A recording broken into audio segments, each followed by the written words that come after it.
சுக்கிரனை ராசிநாதனாக கொண்ட ரிஷபராசி அன்பர்களுக்கு கிட்டத்தட்ட 2014க்கு பிறகு 2014 தான் கொஞ்சம் ஓரளவு 13 அதெல்லாம் கொஞ்சம் நல்லா இருந்தது.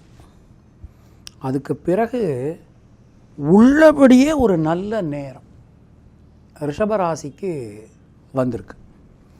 ஒரு அற்புதமான ஒரு நேரம். அதுவும் இந்த வருஷத்தில் மே மாதம் 1ஆம் தேதி நமக்கு குரு பெயர்ச்சி. வாக்கிய பஞ்சாங்கப்படி குரு பெயர்ச்சி ராசிக்கு குரு வர்றது. சில பேர் என்ன சொல்லுவான்னா, ஜென்ம குரு ராமர் வனத்திலே அப்படின்பா. அது எல்லா ராசிக்கும் செட் ஆகும்னு சொல்ல முடியாது.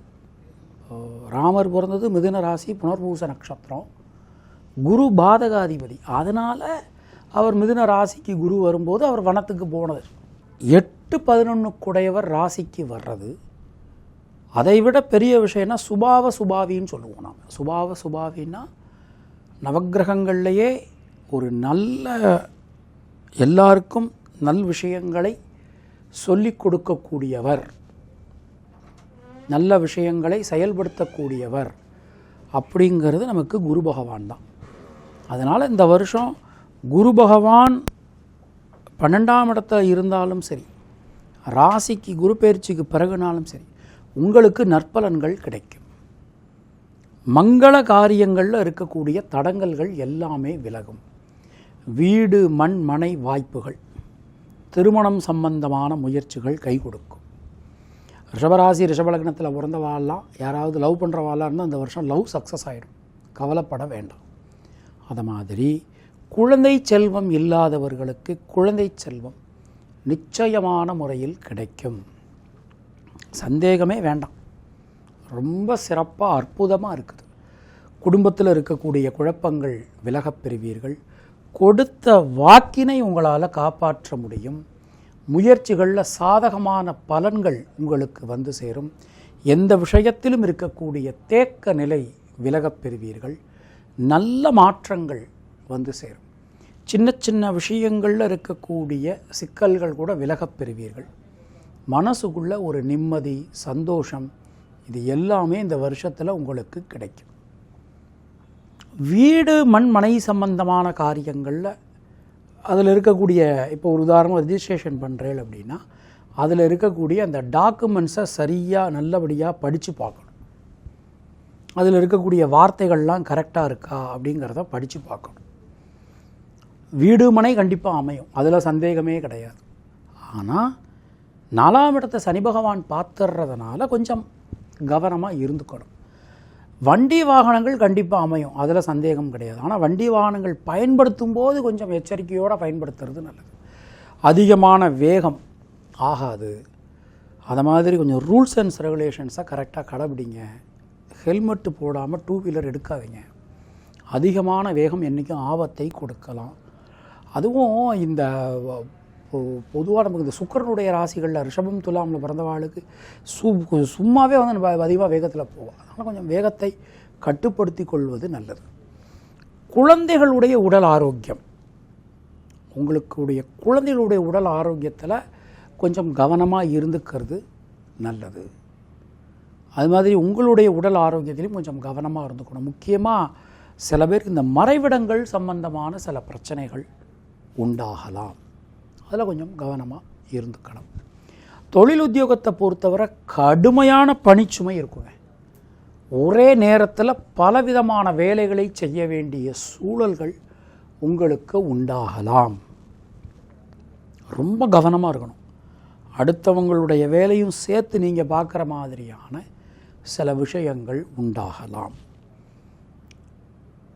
உத்தியோகத்தினருக்கு புதிய உத்தியோகம் யாரும் நீங்கள் முயற்சி பண்ணுறீங்கன்னா தயவுசெய்து முயற்சி பண்ணுங்கள். கண்டிப்பான முறையில் உங்களுக்கு கிடைக்கும், அதில் சந்தேகமே வேண்டாம். அது மாதிரி வயதான பெற்றோர்கள் உங்களுக்கு இருக்காங்க அப்படின்னா கொஞ்சம் அவங்களுடைய உடல் ஆரோக்கியத்திலும் நீங்கள் கொஞ்சம் கவனம் செலுத்துவது உங்களுக்கு நல்லது. முக்கியமாக ரொம்ப கடுமையாக செலவு பண்ணி ஒரு பெரிய ஆப்ரேஷன் பண்ணுறது அது மாதிரிலாம் கொஞ்சம் அவாய்ட் பண்ணுங்க பெரியவாளுக்கு. அது மாதிரி தூரதேச பிரயாணங்கள், இது ரொம்ப ஹார்டாக இருக்கக்கூடிய பிரயாணங்கள் எதுவும் உங்களுடைய பெற்றோர்களுக்கு, வீட்டில் இருக்கிற பெரியவங்களுக்கு கொஞ்சம் அவாய்ட் பண்ணுறது நல்லது. புதிய சொத்து சேர்க்கை ஏற்படும். நம்ம ஏற்கனவே சொன்ன மாதிரி அதெல்லாம் ரொம்ப நல்லா இருக்குது. அது மாதிரி கம்பெனி வச்சுருக்கிறவங்களுக்கு வந்து நியூ இன்வெஸ்டர்ஸ் கிடைப்பாங்க. கம்பெனியினுடைய எக்ஸ்பேன்ஷன் ரொம்ப நல்லபடியாக பண்ண முடியும். எல்லாமே ரொம்ப ரொம்ப நல்லா இருக்குது. நண்பர்கள் உறவினர்கள்ட்ட கொஞ்சம் பேசும்போது வார்த்தைகளில் கொஞ்சம் கவனமாக இருந்துக்க வேண்டியது. பொதுவாக இந்த வருஷத்தை எடுத்துனோம்னா பெண்களுக்கு முயற்சிகள் அனைத்தும் சாதகமாகும். எந்த ஒரு விஷயத்தையும் திட்டமிட்டு செய்வது உங்களுக்கு நன்மையை கொடுக்கும்.